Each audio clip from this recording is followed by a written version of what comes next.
Hello friends, the reading Windows में आपका स्वागत है। आज की दुनिया पहले से ज़्यादा फास्ट और डिस्ट्रैक्टिंग हो चुकी है। हम हर समय इंफॉर्मेशन, प्रेशर और अनसर्टेनिटी में घिर कर खड़े रहते हैं। हमारा माइंड लगातार सोचता रहता है, कभी फ्यूचर की चिंता, कभी पास्ट की यादें और एंडलेस ओवरथिंकिंग। ऐसे इन्वायरमेंट में काम और क्लियर माइंड बनाए रखना सबसे बड़ा चैलेंज बन चुका है। यही प्रॉब्लम को यह किताब रेक्टिफाई करती है। यह किताब बताती है कि केओस के बीच काम कैसे रहना है, ओवरथिंकिंग को कैसे कंट्रोल करना है और मेंटल क्लैरिटी के साथ लाइफ को कैसे स्पेंड करना है। इस किताब में ऑथर ने कुछ प्रैक्टिकल रूल बताए हैं जो माइंड को ट्रेन करने, इमोशनल रिएक्शन को हैंडल करने और इनर पीस को डेवलप करने में सपोर्ट करता है। किताब बताती है कि आज की दुनिया नेचुरली हमारे माइंड को रेस्टलेस और डिस्ट्रैक्टेड बना देती है। हम हर समय information, notification, news, social media और प्रेशर हमारे अटेंशन को खींचते रहते हैं। हमारा माइंड लगातार कुछ ना कुछ सोचता रहता है, जैसे फ्यूचर की चिंता, पास्ट की मिस्टेक, लोगों के ओपिनियन और एंडलेस प्लानिंग। धीरे धीरे यह मेंटल नॉइस स्ट्रेस, एंजाइटी और कंफ्यूजन पैदा करता है। इसलिए पहला और सबसे इम्पॉर्टेंट रूल है अपनी अटेंशन को प्रोटेक्ट करना। अटेंशन हमारी सबसे वैल्यूबल रिसोर्स होती है। जहाँ हमारा ध्यान जाता है, वही हमारी एनर्जी और इमोशंस भी बन जाते हैं। अगर हम हर चीज़ पर रिएक्ट करते रहेंगे, तो हमारा माइंड कभी काम नहीं रह सकता। इसलिए कॉन्शियसली डिसाइड करना ज़रूरी है कि किस चीज़ पर ध्यान देना है और किसे इग्नोर करना है। इसीलिए कॉन्शियसली डिसाइड करना ज़रूरी है कि किस चीज़ पर ध्यान देना है और किसे इग्नोर करना है। अटेंशन कंट्रोल के साथ क्लैरिटी की इम्पोर्टेंस भी इस किताब में समझाई गई है। रेस्टलेस माइंड का सबसे बड़ा कारण है लैक ऑफ क्लैरिटी। जब इंसान को ये नहीं पता कि उसे लाइफ में क्या चाहिए, उसकी प्रायोरिटीज़ क्या हैं और उसके वैल्यूज़ क्या हैं, तब माइंड लगातार डाउट और कंफ्यूजन को क्रिएट करता है। एंड क्लियर डायरेक्शन माइंड को स्टेबिलिटी देती है। जब इंसान अपने गोल्स, वैल्यूज़ और पर्पस को समझता है, तब अननेसेसरी थिंकिंग कम हो जाती है और डिसीजन मेकिंग आसान हो जाती है। सेल्फ अवेयरनेस काम माइंड का क्योंकि बेस होती है। इसके बाद किताब में ओवरथिंकिंग के प्रॉब्लम्स पर फोकस किया गया है। ओवरथिंकिंग माइंड की एक हैबिट होती है जिसमें इंसान बार बार एक ही बात के बारे में सोचता रहता है, इमेजिनरी प्रॉब्लम्स क्रिएट करता है और सिचुएशंस को अननेसेसरी कॉम्प्लिकेटेड बना देता है। इससे एंजाइटी और स्ट्रेस बढ़ता है। इसे कंट्रोल करने के लिए अवेयरनेस बहुत ज़रूरी है। जब इंसान अपने थॉट्स को ऑब्जर्व करना सीखता है, तब वह समझ पाता है कि हर थॉट सच नहीं होता। थॉट सिर्फ मेंटल इवेंट होते हैं, रियलिटी नहीं। पॉज लेना, ब्रीदिंग करना और थॉट्स को डिस्टेंस से देखना ओवरथिंकिंग को रिड्यूस करता है। और यह अप्रोच ऑटोमेटिक रिएक्शन के बजाय कॉन्शियस रिस्पॉन्स की बात करती है। आमतौर पर हम हर सिचुएशन पर तुरंत रिएक्ट कर देते हैं, जैसे गुस्सा, फियर, फ्रस्ट्रेशन के साथ। लेकिन जब इंसान रिस्पॉन्स देने से पहले पॉज करता है और अवेयरनेस लाता है, तब इमोशनल कंट्रोल बढ़ता रहता है और धीरे धीरे माइंड स्टेबल होने लगता है। आगे किताब बात करती है इमोशनल ओवरलोड मॉडर्न लाइफ के बारे में। इसकी सबसे बड़ी प्रॉब्लम है हर दिन हजारों मैसेजेस, ओपिनियन और कंटेंट हमारे सामने आते जाते रहते हैं। अगर इंसान बिना फिल्टर के सब कंज्यूम करता है तो माइंड कंफ्यूज्ड और ओवरवेल्म हो जाता है। इसलिए कॉन्शियसली इंफॉर्मेशन कंज्यूम करना बहुत ज़रूरी है। यूज़फुल इंफॉर्मेशन क्लैरिटी देती है, लेकिन अननेसेसरी इंफॉर्मेशन एंजाइटी को बढ़ाती है। डिजिटल डिसिप्लिन और लिमिटेड कंजम्पशन मेंटल पीस के लिए एक दवा की तरह काम करते हैं। और यह फिल्टर टेक्निक हमें नेगेटिव थॉट्स के पैटर्न को पहचानने में मदद करती है। माइंड अक्सर पास्ट की मिस्टेक्स या फ्यूचर वरीज में फंसा रहता है। जब हम फिल्टर करते हैं तो वह वर्स्ट केस सिनेरियो को इमेजिन नहीं कर पाता और ना ही फियर क्रिएट हो पाता है। लेकिन जब इंसान इन पैटर्न्स को पहचानना शुरू करता है तब वह उन्हें चेंज भी कर सकता है, माइंड को ट्रेन भी कर सकता है। जैसे बॉडी को एक्सरसाइज के साथ ट्रेन किया जाता है, ठीक उसी तरह माइंड को भी बैलेंस किया जा सकता है।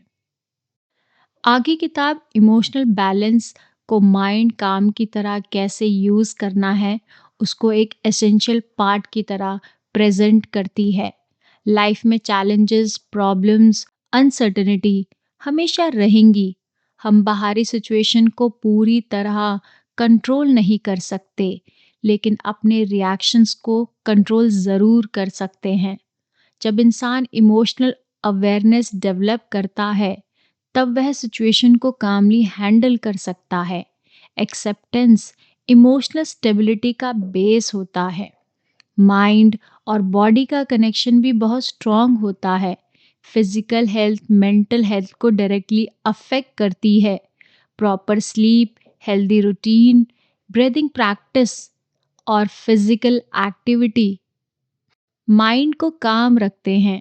जब बॉडी रिलैक्स होती है तो माइंड भी रिलैक्स रहता है, जिसमें एनवायरनमेंट का इन्फ्लुएंस भी एक पावरफुल टूल माना जाता है। जिन लोगों के साथ हम रहते हैं और जिस एनवायरनमेंट में रहते हैं उसका असर हमारी थिंकिंग और इमोशंस पर पड़ता है। नेगेटिव एनवायरनमेंट स्ट्रेस और नेगेटिविटी बढ़ाता है, जबकि पॉजिटिव एनवायरनमेंट कामनेस और क्लैरिटी को सपोर्ट देता है। इसलिए सपोर्टिव एनवायरनमेंट चूज करना बहुत ज़रूरी है।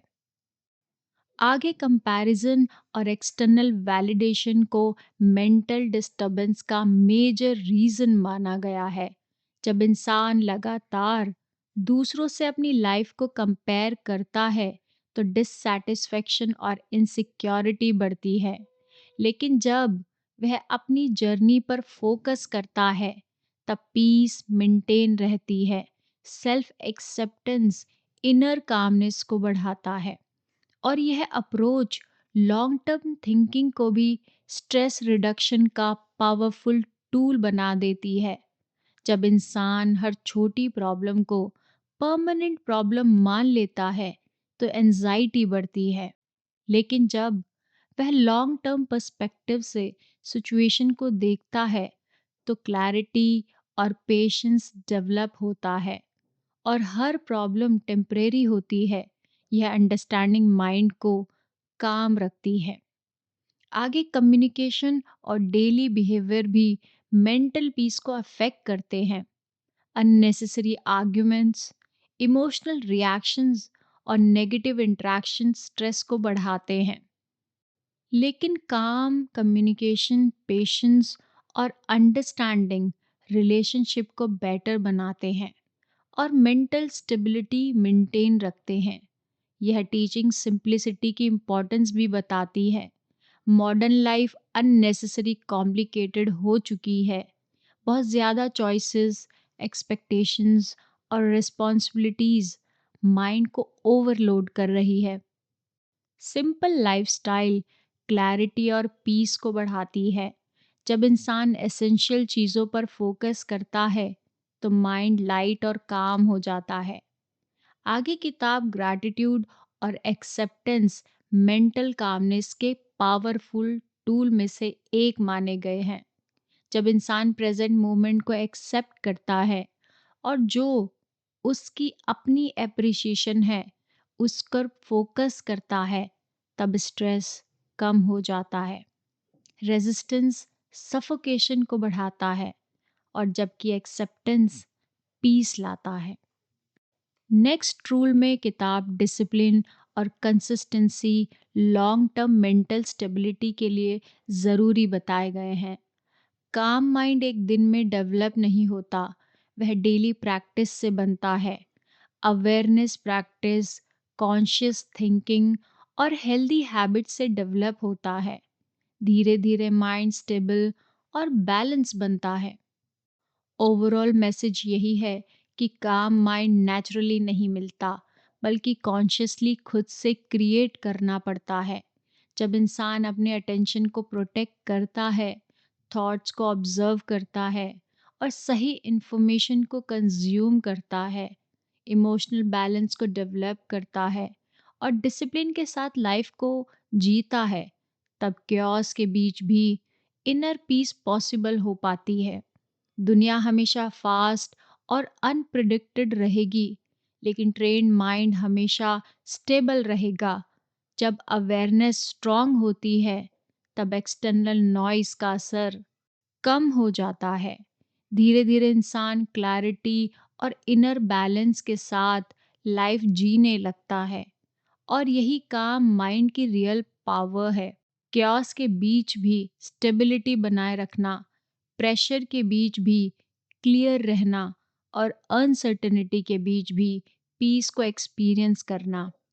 और एट द एंड में यह समझ आता है कि दुनिया हमेशा तेज रहेगी, सिचुएशन बदलती रहेगी, चैलेंजेस आते जाते रहेंगे और बाहरी नॉइज कभी पूरी तरह खत्म ही नहीं होगी। लेकिन इन सब के बीच भी हमारा माइंड काम रह सकता है, अगर हम उसे सही तरीके से ट्रेन करना सीख लें। जब हम अपने अटेंशन को कॉन्शियसली कंट्रोल करते हैं, ओवरथिंकिंग को पहचान कर उसे धीरे धीरे कम करते हैं, इमोशंस को अवेयरनेस के साथ हैंडल करते हैं और सिचुएशन में तुरंत रिएक्ट करने के बजाय कामली रिस्पॉन्ड करते हैं, तब इनर स्टेबिलिटी डेवलप होने से कोई नहीं रोक सकता। जैसे ही हम अपने थॉट्स को ऑब्जर्व करना सीखते हैं, अननेसेसरी इंफॉर्मेशन और मेंटल नॉइज से दूरी बनाते हैं, तभी हमारा माइंड डिस्ट्रैक्शन से बच जाता है। इसीलिए अपने माइंड को समझने की कोशिश करें, सिंपल हैबिट्स बनाएं, अवेयरनेस के साथ जिएं और बैलेंस माइंडसेट को डेवलप करें। जब अंदर क्लैरिटी और पीस होती है, तब बाहरी क्योस भी हमें डिस्टर्ब नहीं कर पाता और यही काम, स्टेबल और मीनिंगफुल लाइफ का असली रास्ता है। Thank you everyone.